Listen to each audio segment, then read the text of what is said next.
লোকসভা নিৰ্বাচনলৈ মাজত মাত্ৰ কেইটামান দিন আৰু প্ৰতিটো নিৰ্বাচনতে আসলতে নতুন ভোটাৰে এক উল্লেখযোগ্য ভূমিকা পালন কৰে আৰু মই বৰ্তমান উপস্থিত আছো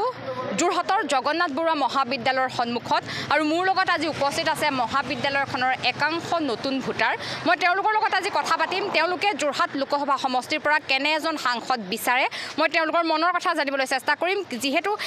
এই কেইজন হৈছে যোৰহাট জগন্নাথ মহাবিদ্যালয়ৰ একাংশ নতুন ভোটাৰ মই তেওঁলোকৰ মন্তব্য ল'বলৈ চেষ্টা কৰিম আসলতে কেনে এজন সাংসদ তেওঁলোকে যোৰহাট লোকসভা সমষ্টিৰ পৰা এইবাৰ বিচাৰে যোৰহাটত পূৰ্বৰ সাংসদ আছিল তপন কুমাৰ গগৈ আৰু এইবাৰো তেওঁ প্ৰাৰ্থিত্ব প্ৰদান কৰা হৈছে আৰু যোৰহাট লোকসভা সমষ্টিৰ পৰা কেনে এজন সাংসদ বিচাৰা তোমালোকে নতুন ভোটাৰ হিচাপে এবাৰতো আপোনালোকে জানে যে 2024 চনত লোকসভা নিৰ্বাচন হ'ব তো আমাক যোৰহাট সমষ্টিত এজন ভাল সুস্থ সবল নিকা এজন প্ৰাৰ্থীৰ প্ৰয়োজন আৰু তেওঁ ৰাইজৰ লগত মিলি থাকিব পৰা হ'ব লাগিব ৰাইজৰ প্ৰত্যেকটো সমস্যা সমাধান কৰিব পৰা হ'ব লাগিব প্ৰত্যেকটো যাতে সুবিধা প্ৰদান কৰিব পাৰে তেনেকুৱা এজন প্ৰাৰ্থী আমি বিচাৰোঁ তো সেয়াই আছিলে তোমালোক আটাইকেইজন যিহেতু নতুন ভোটাৰ তোমালোকে প্ৰাৰ্থী হিচাপে কেনে এজন সাংসদ বিচাৰা যোৰহাট লোকসভা সমষ্টিৰ পৰা হয় এজন নতুন ভোটাৰ হিচাপে আমি আচলতে এনেকুৱা এজন প্ৰাৰ্থী বিচাৰোঁ যোৰহাট লোকসভা সমষ্টিৰ পৰা যোনে আচলতে সমগ্ৰ সকলোৰে মানে বিকাশৰ কথা ভাবে তেওঁ অকল এটা বৰ্গৰ মানুহৰ বাবে আচলতে সীমাবদ্ধ হৈ নাথাকক মই সেইটোৱে বিচাৰোঁ সকলো ধনী দুখীয়া বা নৱপ্ৰজন্ম বয়োজ্যেষ্ঠ সকলোৰে বাবে আচলতে তেওঁ যাতে ভাবক তেওঁ সকলোৰে বাবে উন্নয়নমূলক যিসমূহ আঁচনি আছে সকলোখিনি তেওঁ লৈ আনক আৰু আমাৰ মাজত সোমাই পেলাই তেওঁ আচলতে 5 বছৰলৈ ৰাইজৰ মাজত সোমাই থাকি আচলতে কাম কৰা এজন প্ৰাৰ্থী আমাক লাগে আমি দেখিবলৈ পাইছোঁ যে যোৱা 5 বছৰ আমি দেখিবলৈ পাইছোঁ যে সংসদৰ মজিয়াত আচলতে আমাৰ যি সাংসদ তপন কুমাৰ গগৈ তেওঁ আচলতে একেবাৰে নিমাত তেওঁক আচলতে বহুতে নিমাতী কন্যা ৰূপে আখ্যা দিছে নাম দিছে তেওঁক আমি আচলতে দেখিবলৈ পাইছোঁ যে ইমান আচলতে মানুহৰ সমস্যা আছে বিভিন্ন মানুহে বিভিন্ন ধৰণৰ সমস্যাত যুঁজি আছে আমি এতিয়া দেখিবলৈ পাইছোঁ যোৰহাটত এখন ভাল খেলিবলৈ ফিল্ড নাইকিয়া হৈ গৈছে ফিল্ডৰ অভাৱ হৈ গৈছে প্ৰগ্ৰেম পাতি ইয়াত আমি পিছদিনাখনৰ পৰা খেলিবলৈ পোৱা নাই তেনেকুৱা কিছুমান সমস্যাবিলাকক লৈ আচলতে মাত মাতিব লাগে আমি বিচাৰোঁ যে আমাৰ যিজন প্ৰাৰ্থী হওক তেওঁ আচলতে আমাৰ এই সকলো সমস্যাৰ ওপৰত মাত মাতক আৰু সদনত অলপ মানে সিংহৰ ওপৰত গৰজি থাকিলে আমি ভাল পাওঁ আমি আচলতে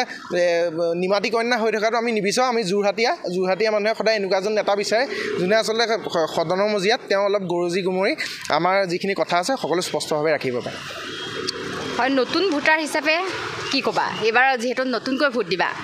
হয় নতুন ভোটাৰ হিচাপেতো অতি সুখী আমি যে প্ৰথমবাৰৰ বাবে আমি ভোট দিব যাম আৰু দ্বিতীয় কথা আমি এজন সাংসদ বিচাৰিম যিজনে আমাৰ যোৰহাটৰ সমস্যাবোৰ উত্থাপিত কৰিব পাৰে সদনত আৰু সেইবোৰ বিষয়ে মাত মাতিব পাৰে কাৰণ আমি দেখিছোঁ যে যোৰহাটত হয় ৰাস্তা পদূলিও বনিছে কিন্তু বহুত সংখ্যক কাম এতিয়াও বাকী আছে সেই খেলপথাৰ এখন ভালকৈ নাই হোৱা আমাৰ কাৰণে ছাত্ৰ ছাত্ৰীসকলৰ কাৰণে সেইখিনি উত্থাপন কৰিব লাগে আৰু সেয়ে তেনেকৈ আমি বিচাৰোঁ এজন ভাল কি ক'বা কেনে এজন সাংসদ বিচাৰা মই ব্যক্তিগতভাৱে যদি কওঁ মই এনেকুৱা এজন সাংসদ বিচাৰিম যোনে আমাৰ সদনত আমাৰ যিখিনি এতিয়া ছাত্ৰ ছাত্ৰী বুলি নহয় গোটেই সমাজখনৰ প্ৰতি মানে যিখিনি আমাৰ কাম কাজ আছে সেইবোৰ যাতে সদনত যাতে লৈ আহি পেলাই যাতে সেইবোৰ সমস্ত সেইবোৰ বস্তু সমাধান কৰিব পাৰে আৰু নতুন ভোটাৰ হিচাপে মই এইটোৱে ক'ব বিচাৰিম যে যিজনে নুঠক তেওঁ যাতে আমাৰ গোটেই সমাজৰ কাম চাম যাতে ভালকৈ কৰে আৰু সেয়াই মোৰ কলেজখনৰ কিবা সমস্যা সমাধান কৰিবলৈ সক্ষম হ'লে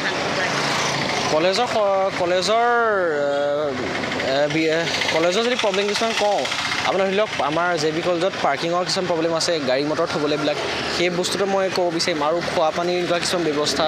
তেনেকুৱাবিলাক অলপ পিছ পৰি আছে সেইবিলাক ক্ষেত্ৰত অলপ সক্ষম হ'লে আমিও ভাল পাম আমাৰ যি সমাজৰ এইবিলাক আছে মানুহবোৰ তেওঁলোকে ভাল পাব সেয়ে হয় এইসকল আছিল যোৰহাটৰ ঐতিহাসিক জগন্নাথ মহাবিদ্যালয়ৰ একাংশ ছাত্ৰ আৰু তেওঁলোক আটাইকেইজন নতুন ভোটাৰ এইবাৰ প্ৰথমবাৰৰ বাবে তেওঁলোকে ভোটদান সাব্যস্ত কৰিব আৰু সকলোৱে মুখে মুখে এটাই কথা সকলোৱে এনে এজন সাংসদ বিচাৰে যি সদনৰ মজিয়াত ছাত্ৰ ছাত্ৰীৰ পৰা আৰম্ভ কৰি বয়োজ্যেষ্ঠ লোকসকলৰ সমস্যাসমূহ সজোৰেৰে উত্থাপন কৰিব পাৰে তেনে এজন সাংসদ এইবাৰ যোৰহাট লোকসভা সমষ্টিৰ পৰা বিচাৰিছে নৱপ্ৰজন্মৰ ভোটাৰসকলেও